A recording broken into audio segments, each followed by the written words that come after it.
Welcome everyone बच्चों, आप देख रहे हो मन्नत official YouTube channel. Class number आज आपकी 35 करेंगे और 35 के अंदर भी हम आपको रिवीजन कराने वाले हैं। रिवीजन कौन कौन से टॉपिक से होगा? तो आप रिवीजन अगर आप देखोगे तो कंबाइंड टॉपिक्स होंगे आपके, चाहे वो सीसीएस कंडक्ट रूल हो, चाहे सीसीएस लीव रूल हो, चाहे सीसीएस के ज्वाइनिंग रूल्स हो, या सीसीएस के फंडामेंटल रूल्स हो, या सीसीएस के अदर रूल्स हो। तो बेसिकली एक कंबाइंड अप्रोच देखने को मिलेगी आपको रिवीजन क्लास नंबर 35 में। तो जो बच्चे ऑलरेडी बैच से हमसे जुड़े हुए हैं उनको ऑलरेडी काफ़ी सारे क्वेश्चंस ऐसे हैं जो हम करवा चुके हैं, और डेफिनेटली आज क्लास में अगर आपने प्रैक्टिस पहले की हुई है तो आज आपको पता लगेगा कि किस लेवल पर अप्लाई करते हो। ठीक है, तो क्वेश्चंस को स्टार्ट करते हैं। उससे पहले अगर कोई हमें ज्वाइन करना चाहता है, क्लासेस की पीडीएफ चाहता है, तो पीडीएफ केवल प्लस मेंबरशिप टेलीग्राम में शेयर की जाएंगी। इसका मतलब ये नहीं होता, कुछ बच्चे सोचते हैं कि एक हमारा लॉयल मेंबर है 29 रुपीज़ में, तो लॉयल मेंबर हमारे यूट्यूब पर चैनल पर अवेलेबल होते हैं एज अ लॉयल। तो लॉयल मेंबर का क्या मतलब है? कोई भी वीडियो होता है ना, उसका अर्ली एक्सेस हम इनको देते हैं।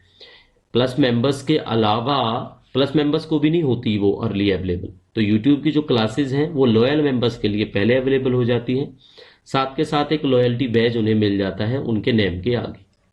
नेम के पीछे होता है या आगे होता है? नेम के पीछे होता है स्टार मार्क।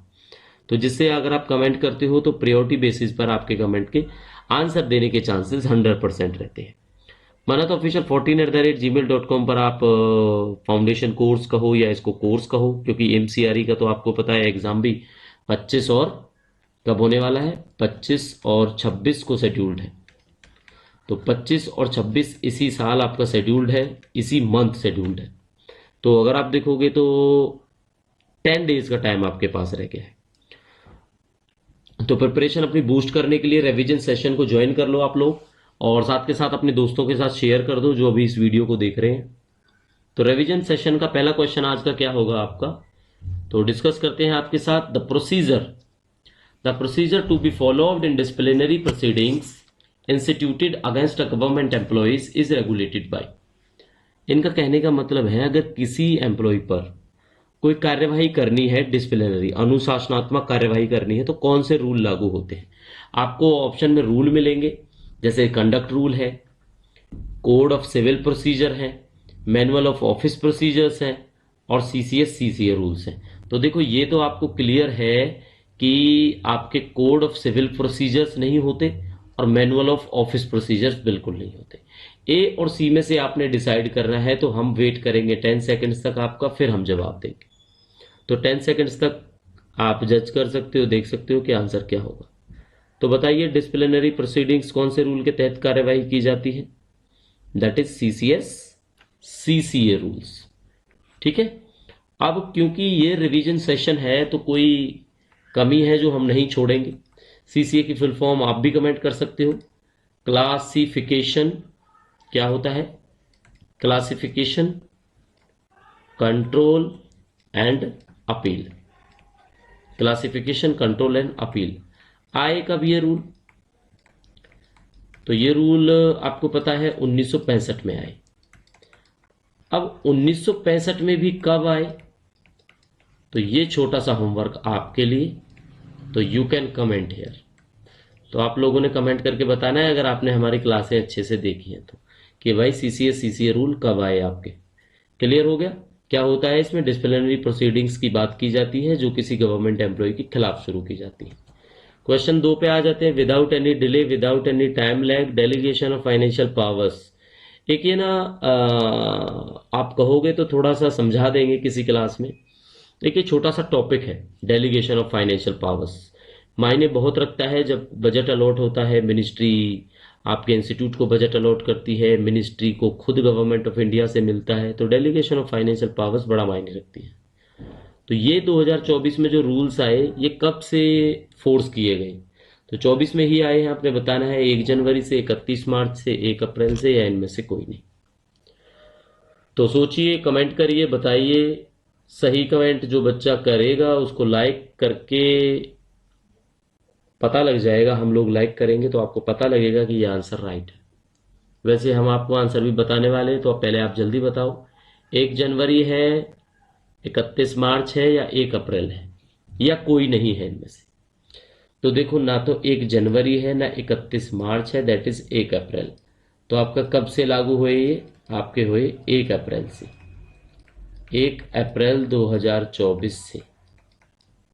ठीक है, delegation of financial power rules आपके लागू हुए। चलो थर्ड क्वेश्चन देख लेते हैं। रिकरिंग, रिकरिंग कौन सी होती है? रिकर मतलब बार बार। ठीक है, बार बार एक्सपेंडिचर जो होता है, उस एक्सपेंडिचर जो इनकर होता है उसको क्या बोलते हैं? तो देखो, बार बार एक्सपेंडिचर जो इनकर होते हैं उस एक्सपेंडिचर को क्या बोलते हैं? बोलते तो उसको रिकर में एक्सपेंडिचर है, लेकिन वो घटित कब कब होता है? मंथली होता है, ईयरली होता है, एट पीरियोडिक इंटरवल पे होता है, या नन ऑफ द अबव? बताओ कब कब होता है? तो जो रिकरिंग एक्सपेंडिचर है ये तो आपको पता ही है, लेकिन वो होता कब कब है? मंथली, ईयरली या क्या? तो बच्चों इसका ऐसा कुछ फिक्स नहीं होता, ये पीरियोडिक इंटरवल में होता है। पीरियोडिक इंटरवल का मतलब क्या है? मंथली भी हो सकता है, ईयरली भी हो सकता है, वीकली भी हो सकता है। तो पीरियोडिक इंटरवल में क्या होगा? वो चीज मेंशन होनी चाहिए, वो लिखा होगा कि ये वीकली है, ईयरली है, ठीक है, बाई एनुअल है, बाई एनुअल है, साल में 2 बार होने वाले। तो ये सारी चीजें आपको पता लगेंगी तब जब होगा पीरियोडिक इंटरवल। और पीरियोडिक इंटरवल पर घटित होने वाले एक्सपेंडिचर को बोलते हैं, खर्च होने वाले एक्सपेंडिचर को, रिकरिंग एक्सपेंडिचर। तो होपफुली आपको क्लियर हो गया होगा। क्वेश्चन थर्ड, बारी आती है फोर्थ की। Rule number 14। तो डेफिनेटली ये आंसर किसी को नहीं पता होगा, डेलीगेशन ऑफ फाइनेंशियल पावर्स का रूल 14 क्या कहता है? Appropriation and reappropriation, head of office, indent, contract and purchases, insurance of government property. तो आप इसको याद कर लो, इंश्योरेंस ऑफ गवर्नमेंट प्रॉपर्टीज आता है rule number 14 of delegation powers. और डेलीगेशन पावर्स के रूल आपके कब से लागू हुए? थोड़ी देर पहले बताया था। ये रूल्स आपके लागू हुए 1 अप्रैल 2024 से। Is it clear? Clear. Fifth question पे आ जाते हैं। A person to be declared as a head of office he must be. किसी आदमी को हेड ऑफ द ऑफिस बनाया गया, अब वो पर्सन है, क्या होना चाहिए? गजेटेड ऑफिसर होना चाहिए, नॉन गजेटेड ऑफिसर होना चाहिए, दोनों में से कोई भी होगा तो चलेगा, या इनमें से कोई नहीं होगा? तो देखो, किसी आदमी को अगर हेड ऑफ द ऑफिस बनाना है तो एटलीस्ट वो एक गजेटेड ऑफिसर होना चाहिए। ठीक है, नॉन गजेटेड ऑफिसर नहीं होना चाहिए। अगर मान लो इसमें एक ऑप्शन और जोड़ देते हम ई, और इस पे लिख देते ए क्लास ऑफिसर, ए क्लास ऑफिसर। अब देखो, ए क्लास ऑफिसर के साथ हमने गजेटेड तो लिखा ही नहीं, तो भी ये गलत हो जाता। ठीक है, क्योंकि ए क्लास से काम नहीं चलेगा। इसका जो आंसर है वो गजेटेड ऑफिसर होगा। मतलब हेड ऑफ द ऑफिस वही हो सकता है जो गजेटेड हो। गजेटेड का मतलब है जो कहीं पे स्टैंप लगाए, साइन करे, तो उनके स्टैंप किसी चीज को अप्रूव करने के काम आए। जैसे हम जब फॉर्म अटेस्ट कराते हैं, फोटोज अटेस्ट कराते हैं, कोई फॉर्म अटेस्ट कराएंगे, फोटोज अटेस्ट कराएंगे, कुछ भी अटेस्टेशन के लिए अगर किसी ऑफिसर के साइन चाहिए होते हैं तो वो गजेटेड ऑफिसर होना चाहिए। लाइक स्कूल का प्रिंसिपल गजेटेड होता है। तो ये आपको क्लियर हो गया होगा क्या होना चाहिए? गजेटेड ऑफिसर होना चाहिए। क्वेश्चन नंबर 6 की बारी आ जाती है। In case of transfer from one post to another, TA entitlement shall be determined on the basis of pay of. अब किसी का ट्रांसफर हो रहा है भाई, तो टीए की बात की जा रही है। ठीक है, तो ये किस बेसिस पे होना चाहिए टीए? याद रखना, कोई तो कहेगा आपको नई पोस्ट का टीए मिलेगा, कोई कहेगा आपको, अरे ये दोनों ऑप्शन सेम हो गए, ये ओल्ड लिखना था यहाँ पे, ओल्ड पोस्ट। कोई आपको ये कहेगा कि ओल्ड पोस्ट पे मिलना चाहिए। ठीक है, कोई कहेगा कि भाई कुछ भी हो सकता है इनमें से। लेकिन ऐसा नहीं है, जो राइट आंसर है वो ये है, दोनों पोस्ट है ना, जो जिनमें से जो आपका कम बनेगा वो दिया जाएगा। तो lower of the two post, lower of the two post इसका आंसर है। तो आंसर क्या हो जाएगा इसका? बी आंसर हो जाएगा। क्लियर? पता लग गया आपको कि एक पोस्ट से दूसरी पोस्ट पे जा रहे हो तो जो टीए की एंटाइटलमेंट है वो लोअर पे के हिसाब से डिसाइड की जाती है जब ट्रांसफर होता है। चलो 7th पे बात करेंगे। If an employee travels by a lower class than the entitled one, fare shall be reimbursed for.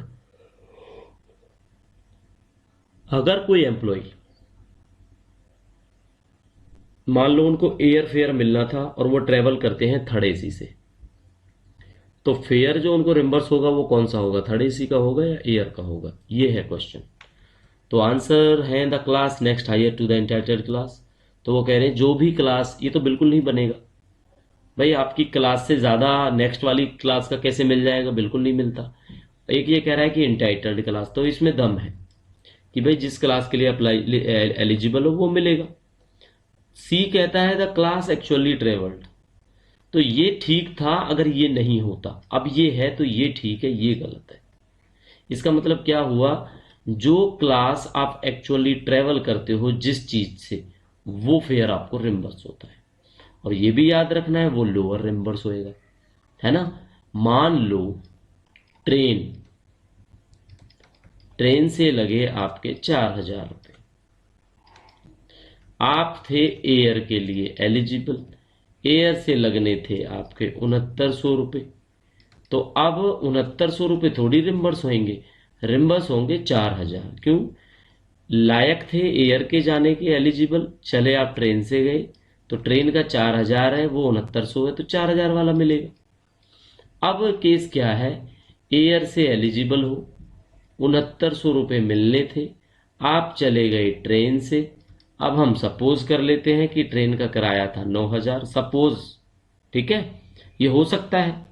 अब राजधानी जो ट्रेन हैं तो किराया फ्लाइट के बराबर ही होता है लगभग, कई बार ज़्यादा भी होगा। तो ट्रेन का जैसे ये आपका 9,000 अगर हम सपोज कर लेते हैं, ये एक एग्जाम्पल है। अब क्या होगा, अब गए तो आप इससे, तो आपको लगेगा आपको 9,000 मिलेगा, तो 9,000 नहीं मिलेगा। क्यों, क्योंकि आप हैं एयर के लिए और एयर का किराया बनता था 6,900, तो आपको 6,900 रुपये पे किए जाएंगे। तो कहने की बात क्या है, कहने की बात वो है जिससे आप ट्रेवल किए वो किराया मिलेगा, लेकिन वो should be less than your entitled class, उससे कम होना चाहिए। उससे ज़्यादा है तो आपको भाई वो एंटाइटल्ड क्लास वाला मिल जाएगा। चलो, अगर ये पॉइंट समझ नहीं आया तो कमेंट कर देना, अगली क्लास में फिर इस बात को समझा देंगे। Joining is not admissible in case of, अच्छा किस केस में ज्वाइनिंग देने की जरूरत नहीं पड़ती, जब पब्लिक इंटरेस्ट में ट्रांसफर होता है, या ट्रांसफर एट ऑन रिक्वेस्ट होता है, या टेम्परेरी ट्रांसफर होता है। अब देखो आपको ये क्या लगेगा, आपको लगेगा कि जब शायद टेम्परेरी ट्रांसफर होता है तब ज्वाइनिंग देने की जरूरत नहीं है कि भाई टेम्परेरी वापस आ जाएगा। आप सबको लगता है ऐसे, लेकिन ऐसा नहीं है बच्चों। इसका जो राइट आंसर है वो क्या होगा, वो ये होगा, क्या होगा, बी। जब आप अपनी रिक्वेस्ट पे ट्रांसफर कराते हो तो उस केस में ज्वाइनिंग एडमिसिबल नहीं हो जाती, उस टाइम पे आपको ज्वाइनिंग को एडमिसिबल नहीं करते, क्योंकि आपके खुद की रिक्वेस्ट पे जो है ट्रांसफर करवाया है। The rate of NPA is, question पहले भी पूछ चुके हैं लेकिन थोड़े नए अंदाज में। तो बच्चों देखो, ये तो आपको क्लियर है कि सर ये होता तो 20% है, लेकिन 20% वाले ऑप्शन है हमारे पास दो।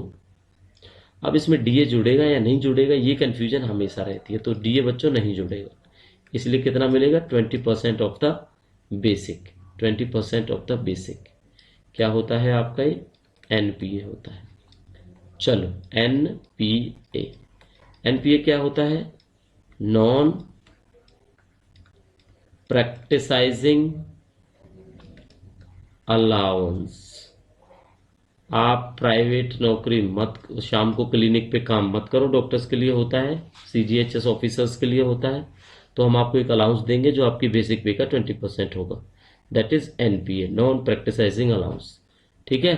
अब इसकी अपर लिमिट भी है, जो एक बच्चे ने लास्ट क्लास में भी कमेंट किया, वो हमने लाइक किया हुआ है, पता नहीं गलती से अगर रह गया हो तो कोई बात नहीं, उस बच्चे के लिए थैंक्स है जिसने अपर लिमिट का जिक्र किया है, वैसे हमने लाइक किया हुआ है। ठीक है। तो अब क्या करना है, आपने अपर लिमिट को फिर से कमेंट करना है, क्योंकि उनकी कमेंट्स के बाद अगर शायद किसी बच्चे ने नोटिस किया होगा तो डेफिनेटली वो भी कमेंट करके बताएंगे। ठीक है। अब joining time rules don't apply to, अब ये जेटी बोलते हैं इसको, इन रूल्स को क्या बोलते हैं, जेटी बोलते हैं, ज्वाइनिंग टाइम रूल्स। तो ये भी ना सीसीएस का रूल आता है, छोटा सा टॉपिक है, कहोगे तो करवा देंगे, कमेंट करके बता देना। लेकिन जो काम की चीज़ है वो शायद आज हम आपको बता देंगे, क्योंकि इसमें थोड़ा सा न्यूमेरिकल पोर्शन भी आता है, ज़्यादा मैथ में केवल जोड़ घटा की ज़रूरत पड़ेगी इसमें आपको। ठीक है, कंफ्यूज होने की तो ज़रूरत पड़ेगी ही नहीं बिल्कुल भी। तो सीसीएस का ज्वाइनिंग टाइम्स के जो रूल्स हैं वो किस पर अप्लाई नहीं होते वो बताना है। देखो जी, government servant paid out from contingencies, employee paid from defence service estimate, government servant not in whole time employment, all of the above. तो जेटी जो रूल है वो कंटीजेंसी से पेड किए गए वर्कर्स पे तो लागू नहीं होता भाई, ना होता डिफेंस सर्विस के एस्टीमेट वालों पे, ना होता उन पे जिनका पूरा का पूरा एम्प्लॉयमेंट गवर्नमेंट ऑफ इंडिया में नहीं है, that are not a whole time employee of the government of India, उस पर भी लागू नहीं होता। तो इसका मतलब है इसका हो जाएगा ऑल ऑफ द अबव। ठीक है, क्या होगा इसका आंसर? इसका आंसर होगा डी। क्लियर हो गया? अब जेटी के ना कुछ रूल हैं अपने, जेटी के क्या है रूल है ज्वाइनिंग टाइम के, कहोगे तो बता देंगे, नहीं कहोगे तो नहीं बताएंगे। ठीक है, चलो एक दो चीज बता देते हैं आपको ज्वाइनिंग टाइम वाली। ज्वाइनिंग टाइम, आपको ज्वाइनिंग टाइम मिलता है जब आप ट्रांसफर किए जाते हो, उस टाइम पर आपको मिलता है, आपको जाना पड़ता है जिस लोकेशन पर, तो वो भी किलोमीटर के हिसाब से सेटिंग होती है उसके अंदर, वो सब हम आपको बता देंगे। लेकिन एक सिंपल सी बात बतानी है हॉलीडे वाली। ठीक है, तो आपने हमेशा याद रखना है प्रीफिक्स नहीं होती हॉलीडे कभी भी आपके जेटी में, प्रीफिक्स नहीं होती, सफिक्स हो सकती है। कुल मिला के समझ आया कि मान लो आज संडे है, कल है मंडे, तो ये जो संडे वाला है ना ये जेटी में क्या है, प्रीफिक्स नहीं माना जाएगा, जेटी यहां से माना जाएगा। क्लियर हो गया? मंडे से प्रीफिक्स नहीं हो सकती, सफिक्स हो सकती है, हमने आपको फिर बताई यही बात। चले, चलो कुछ काम की चीज है वो जरूर आपको बता देंगे। ये क्वेश्चन पढ़ लो, दमदार क्वेश्चन है, अच्छा क्वेश्चन है, सॉल्व आपने खुद से करना है, बाकी फिर हम आंसर देंगे। ठीक है, बताओ। इस क्वेश्चन का जवाब देने से पहले हम थोड़ा सा पढ़ाएंगे आपको। अनिल कुमार है, गवर्नमेंट सर्वेंट है, जो आपका स्टेशन ए पर पोस्टेड है। मान लो ए पोस्टेड है, ये मान लेते हैं हम जम्मू पोस्टेड है। अब उनको ट्रांसफर कर दिया जाता है बी पर, दैट इज केरला का कोई स्टेट या तमिलनाडु का कोई सॉरी डिस्ट्रिक्ट, स्टेशन बी, और उनकी डिस्टेंस हमने कर दी चल भाई 1100 किलोमीटर है। अब अनिल कुमार हैंडओवर करता है चार्ज आफ्टरनून में 10 तारीख को, 10 तारीख को वो उसी जगह पे ड्यूटी देता है, दैट इज जम्मू। अब उसको ट्रेवल करना है रोड से 225 किलोमीटर में, मतलब एक तो उनको जाना ही है, फिर उसको रोड से कंटिन्यूअसली 225 किलोमीटर ट्रेवल भी करना है ना। तो न्यू पोस्ट के बारे में बताओ आप।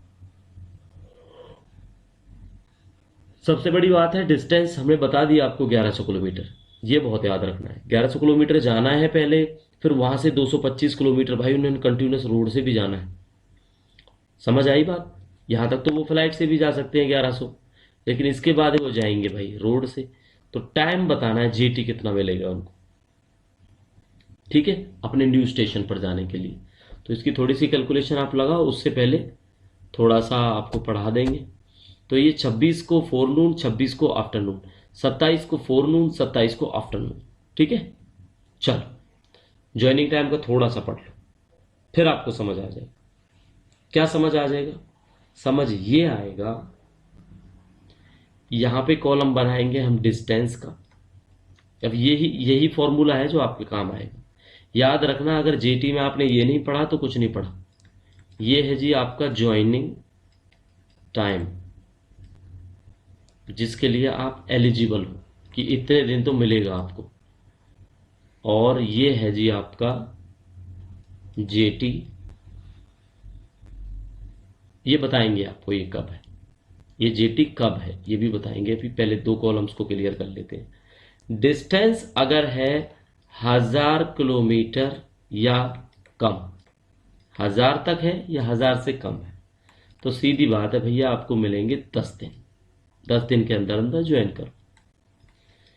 1000 किलोमीटर से ज्यादा, 2000 किलोमीटर तक अगर डिस्टेंस है तो आपको मिलेंगे जी 12 दिन। ज्वाइन करने के 12 दिन दे दिया अब आपको। अब अगर 2000 किलोमीटर से ज्यादा, चाहे वो 2100 हो, चाहे 2050 हो, या 2000 से जितना मर्जी हो, तो मिल जाएंगे आपको 15 दिन। ठीक है, मिल गए 15 दिन। अब हम ये कह देते हैं कि उसके बाद, जैसे क्वेश्चन में था कि उसके बाद भी भाई आपको कंटिन्यूअस ट्रेवल करना पड़ता है। कंटिन्यूअस 1100 किलोमीटर जाना ही है, continuous travel by road for, लेकिन ये है तभी जब आप 200 किलोमीटर से ज़्यादा ट्रेवल करोगे। अगर 200 से कम कंटिन्यूस ट्रेवल है तो ये कंडीशन लागू नहीं है, ये बात याद रखना हमेशा। 10 दिन वाले में क्या कंडीशन हो जाएगी भाई, इसमें 2 दिन और मिल जाएंगे 12 दिन में, चलो 12 दिन में पहुंचो। अब 12 दिन वाले में 3 दिन और मिल जाएंगे, चलो 15 दिन में पहुंचो। लेकिन 15 वाले में 15 ही मिलेंगे। अब आप कहोगे सर 15 वाले में 15, ये क्यों? तो ये इसलिए बच्चों, नोट कर लेना, नोट वाली चीज है, बिल्कुल नोट कर लेना। मैक्सिमम जीटी होता है ये हम आपसे आगे क्वेश्चन भी पूछेंगे। Maximum joining time, maximum joining time, लेकिन maximum joining time by air, जहां पे आपको केवल एयर से ट्रेवल करना है, वो 12 दिन का होता है।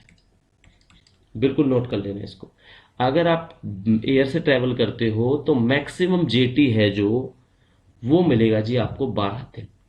ठीक है, रूल नंबर अगर मैक्सिमम का याद करना है, रटना है, तो रूल नंबर 5 के 4 नंबर टॉपिक में दिया हुआ है, 4th नंबर लाइन पे। ठीक है, रूल नंबर 5 के 4 में। और रूल नंबर 4 में क्या है? रूल नंबर 4 में है कि कब कब आपको जेटी एडमिसिबल है। 4 में आपकी एलिजिबिलिटी कब है, कंडीशन क्या होनी चाहिए। 5 में आएगा मैक्सिमम जेटी, मतलब सॉरी जेटी का टाइम। तो बाई एयर वाले में मैक्सिमम टाइम 5 के 4 में है, दैट इज 12 डेज। अब दोबारा से टेबल को समझ लो, 1 मिनट और लगेगी बस आपकी। ठीक है, देखो जी, 1000 किलोमीटर या उससे कम 1 मिनट,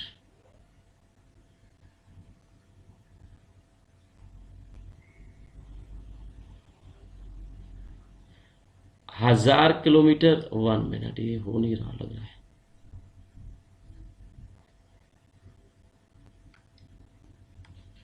ओह रवि हो गया, सॉरी।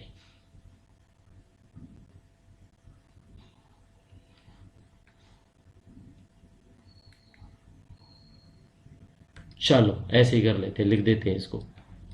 1000 किलोमीटर या कम है तो मिलेगा आपको, कितना मिलेगा, एक मिनट इसको वाइट कर देते हैं तो शायद ठीक हो जाएगा। हाँ, 1000 किलोमीटर या कम है तो 10 दिन का टाइम मिलेगा। 1000 से 2000 है तो 12 दिन का टाइम मिलेगा। 2000, ये याद रखना, ये भाई 10 दिन है, 10 डेज। और इससे है तो 15 दिन मिलेगा। लेकिन अगर उसके बाद आपको कंटिन्यूस ट्रेवल करना पड़ता है 200 किलोमीटर से ज़्यादा, तो 10 वाले में मिल जाएंगे 12 दिन, 12 वाले में मिल जाएंगे 15 दिन। ठीक है, 10 वाले में 12, 12 वाले में 15, 15 वाले में 15, और maximum joining time by year 12। ये रूल समझ लिया, अब आ जाओ क्वेश्चन पे। ठीक है, अब आपने थोड़ा सा दिमाग लगाना है, चारों के चारों ऑप्शन आपके सामने हैं। अनिल कुमार की बात कर रहे हैं। ठीक है, चलो अब आप फटाफट बताओ इसका आंसर क्या होगा। आंसर हम बता देते हैं, कंक्लूजन आपने निकालना है। ठीक है, कंक्लूजन कैसे निकालना है वो आप सोचोगे। 10 को तो भाई वो रिलीव हुआ 10 जनवरी को, तो उसके बाद 1100 उनको ट्रेवल करना है। तो ये आपकी टेबल आएगी मोर देन 1000 से 2000, कितने दिन का जेटी मिलेगा उनको, 12 दिन का जेटी मिलेगा। तो 12 दिन में कितने तरीके हो जाएंगे, 22। बट उनको कंटिन्यूस ट्रेवल भी करना पड़ रहा है 200 किलोमीटर से ऊपर, तो उनको 15 दिन मिलेंगे। और 15 दिन पुत्रों कब होते हैं, 10 तारीख से। ये लग रहा है आंसर कराना आपसे था, पर अब हम ही करा बैठे। अगर 1100 किलोमीटर है ना, 1100 किलोमीटर, तो भाई मिलेगा आपको टाइम 15 दिन का। 15 दिन में कितना आ जाएगा आपका, 25 आ गया, 25 जनवरी। अब इनकी ज्वाइनिंग है जो, वो कब होगी, उससे नेक्स्ट डे हो जाएगी 4 नून में। ठीक है, तो लगेगा बच्चों को कि 26 आंसर आएगा, लेकिन 26 नहीं आएगा, तो 26 का कोई सा भी नहीं आएगा।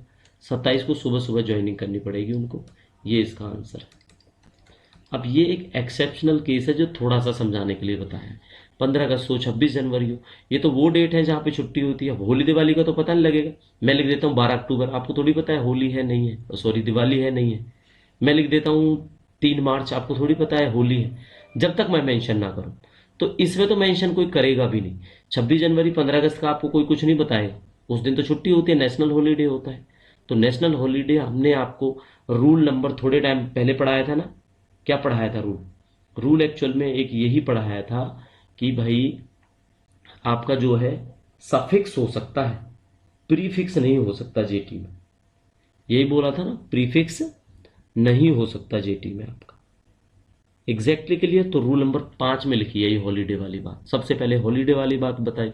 तो 25 की जगह ये ज्वाइन करेंगे 26 के, ओ सॉरी 27 को, तो 27 इसका आंसर हो जाएगा। अब ये कई तरह के क्वेश्चंस हैं, हर एक मॉक में एक क्वेश्चन हम लेके आएंगे और आपको ये पढ़वाएंगे और आपसे करवाएंगे। ठीक है, तैयारी करनी है, कुछ डाउट रह जाता है तो फिर हमसे पूछ लेना, हम बैठे हैं, हम आपको बता देंगे। ठीक है बच्चों, तो जेटी है, जेटी का एक्सटेंशन है, एवरीथिंग है जेटी के बारे में। ठीक, एक क्वेश्चन और पूछ रहे जेटी का, बताओ, अगर आप बोलते हो तो एक क्वेश्चन और पूछ लेते हैं। चलो, आप मुझे ये कमेंट करके बताना कि जेटी में सीएल जुड़ती है, सीएल यूज होती है या नहीं होती, ये बताना है बस आपने। जेटी में सीएल यूज होती है या नहीं होती, सीएल उसके साथ कंबाइन होती है या नहीं होती। चलो, करंट ईयर बताना है होम टाउन एलटीसी का भाई, 24-25 है, 24-26 है, 25-26 है, नन ऑफ द। अब 25-26 चल रहा है तो ये तो बिल्कुल नहीं है ना, जो हमारे उन बच्चों को लगेगा जिन्होंने नहीं पढ़ा। और देखो ये जितने भी क्वेश्चन है ना, इसमें से मैक्सिमम क्वेश्चंस मॉक्स में हम आपको करा चुके हैं, मैक्सिमम, जेटी के अलावा। ठीक है, और जेटी का भी इस क्लास के बाद हम सबसे पहले मॉक प्रोवाइड कराएंगे, प्लस मेंबरशिप टेलीग्राम चैनल में, जिसमें करीब करीब जेटी के ही आपके क्वेश्चंस होंगे। 40-50 कोशिश है कि 50 क्वेश्चंस तो हम भेजें आपके पास, मॉक एमसीक्यू फॉर्म में होंगे, सॉल्यूशन भी आपको शेयर किए जाएंगे। ठीक है, तो ज्वाइन करना है अभी भी आप ज्वाइन कर सकते हो, टेलीग्राम चैनल विजिट करो, फर्दर इंफॉर्मेशन आपको वहीं पे मिलेगी। मेल कर लो अगर कोई डाउट रहता है। क्लासें क्लियर कर देते हैं, जो यूट्यूब पर क्लासेस हैं वही बैच के अंदर क्लासेस हैं, तो क्लासेस तो यूट्यूब से ही पढ़नी पड़ेंगी, लेकिन इस क्लास की पीडीएफ, इस क्लास के मॉक्स, इस क्लास के टॉपिक वाइज एमसीक्यू, इस क्लास में कुछ भी अगर नोट्स हम प्रोवाइड करते हैं तो एवरीथिंग आपको वहीं पे मिलेगा। कहाँ पे मिलेगा? प्लस मेंबरशिप टेलीग्राम, जो आपका कोर्स 2.0 है उसके अंदर। क्वेश्चन पे आ जाते हैं, करंट ब्लॉक बताना है। तो करंट ब्लॉक है जी आपका 24-25। तो अभी जो आपको पता ही हमने बताया था 23-24 का एक ब्लॉक था, 1 ब्लॉक, और दूसरा ब्लॉक है आपका 24-25। तो अभी तो चल रहा है जी ये वाला ब्लॉक, सेकंड। ठीक है, तो इसी में अगर किसी के 4 साल होते हैं, जो अपने होम टाउन ले चुका है वो अपना ले सकता है all India, all India LTC. अब ऑल इंडिया एलटीसी में चाहे वो घर चला जाए या जहां मर्जी चला जाए। ठीक है, बट करंट ब्लॉक ईयर अगर आपसे पूछता है होम टाउन के लिए तो 24-25, और अगर ऑल इंडिया एलटीसी के लिए पूछता है करंट ब्लॉक ईयर तो कौन सा है? वो है तो वो भी 24-25 ही, बट अगर वो देखोगे तो 2023 से 2025 लिखना पड़ेगा आपको, क्योंकि वो होती है जी आपकी 4 ईयर्स में अलाउड, 4 ईयर्स। तो ये ऑल इंडिया एलटीसी, और वो जो ऊपर वाला क्वेश्चन है वो है ऑल इंडिया होम टाउन वाला। चलो जी, अ नॉन एंटाइटल्ड एम्प्लॉय में ट्रेवल बाई ईयर, ये तो हमने बताया था भाई, वो जा सकता है, एंटाइटल्ड तो नहीं है लेकिन जा सकता है। लेकिन कब जा सकता है?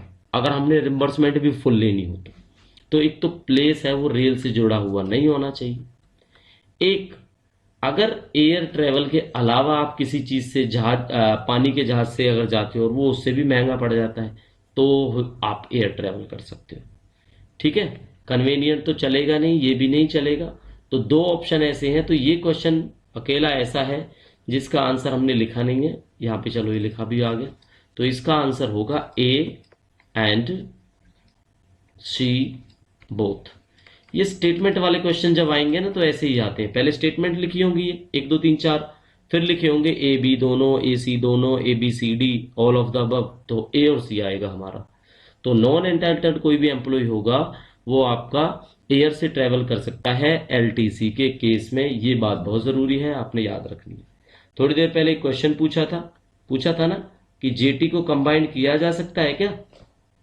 फिर पूछ लेते हैं, याद नहीं रहेगा आपके, जे, चलो पूरा लिखते हैं, फिर आप किसी को जेटी नहीं पता लगेगा। Joining time is admissible with CL or not, बस इतना सा जवाब देना, हाँ या ना में। हाँ या ना तब दे पाओगे जब आपको पता है, तुक्के नहीं लगाने, तुक्के तो लग ही जाएंगे, या तो हाँ आएगा या ना आएगा। अ daily Vaser should not be recruited for the work of, जो डेली वेज है ना, जिसको डेली पैसे दिए जाते हैं, डेली वेजर बोलते हैं उसको। वो कैजुअल नेचर पे काम करेगा, है ना, या डेली वेज पे काम करेगा, या रेगुलर नेचर पे काम करेगा, या सीजनल पे करेगा, या इंटरमीडिएट पे करेगा। देखो, एक तो डेली वेजर कैजुअल नेचर का होता है, डेली वेजर सीजनल नेचर का होता है, सीजन हुआ काम मिलेगा नहीं मिलेगा। इंटरमीडिएट होता है, कभी कभी काम हुआ तो कर लेगा, रेगुलर नेचर का नहीं होता। तो इसीलिए इसका जो आंसर है वो बी होगा आपका। क्या है इसका मतलब कि डेली वेजर आपका रेगुलर नेचर के वर्क के लिए रिक्रूट नहीं होना चाहिए, नहीं तो उसको डेली वेजर थोड़ी बोलेंगे, फिर तो रेगुलर एम्प्लॉय बोलेंगे उसको, गवर्नमेंट एम्प्लॉय बोलेंगे उसको। चलो, for grant of financial upgradation, बहुत अच्छा क्वेश्चन है। अब ये क्वेश्चन भी हमने करवाया हुआ है आपको, 14 तो नहीं करवाया, इससे पहले वाले क्वेश्चंस एयर ट्रेवल वाले, एलटीसी के ऑल एमसीक्यूज पॉसिबल जो पूछे गए हैं वो हम सब भेज चुके हैं आपके पास। चलो जी बताओ, उसकी रेटिंग क्या होनी चाहिए एमएससीपी की ग्रेडिंग में? गुड होनी चाहिए, वेरी गुड होनी चाहिए, आउटस्टैंडिंग होनी चाहिए, कौन सी होनी चाहिए बताओ? इसका आंसर है वेरी गुड। तो इनको गलत कर देते हैं, इनको गलत कर देते हैं, इनको गलत कर देते हैं। तो minimum very good for the benchmark MSCP के लिए। बच्चों, एमएससीपी की फुल फॉर्म क्या होती है? Modified assured career progression scheme, that is MSCP scheme, ऐसे होता है। ठीक है, तो मॉडिफाइड एश्योर्ड करियर प्रोग्रेशन की जो स्कीम है, 6th सीपीसी में आई थी ये मॉडिफाइड एश्योर्ड करियर प्रोग्रेशन की स्कीम। इसका मेन पर्पज है फाइनेंशियल अपग्रेडेशन देना गवर्नमेंट एम्प्लॉयज़ को।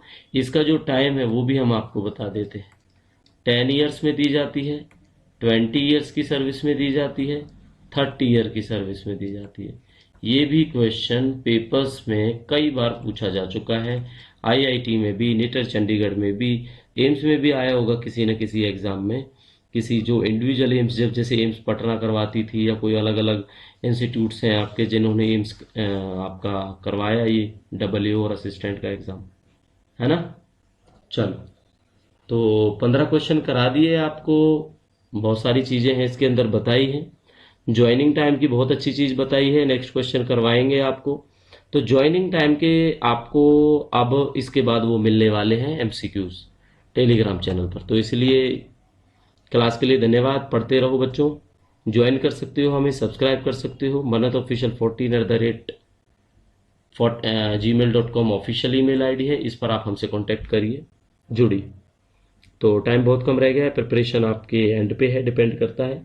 यूट्यूब क्लासेस सबके लिए फ्री है, बाकी कोर्स का मटेरियल, PDF, मॉक्स, वो आप हमारे टेलीग्राम चैनल को ज्वाइन करके पा सकते हो। उसकी इन्फॉर्मेशन के लिए मेन चैनल पे जाओ और वहाँ पे आप चेकआउट करो। वहाँ पे नहीं मिलती है कोई इन्फॉर्मेशन तो ईमेल कर दो, ठीक है। बाकी पढ़ते रहिए, टाइम बहुत कम है, और अच्छे अच्छे क्वेश्चंस जो प्रीवियस क्वेश्चंस में पूछे जा चुके हैं पेपर्स में, वही हम आपको चूज आउट करके उसमें से 10, 15, 20 क्वेश्चन आपकी क्लास में लेके आते हैं। बाकी मैक्सिमम पॉसिबल क्वेश्चंस हम आपको टेलीग्राम चैनल पर प्रोवाइड कराएंगे। तो नई क्लास में मिलेंगे, तब तक आप पढ़ते रहिए। Thank you, see you soon.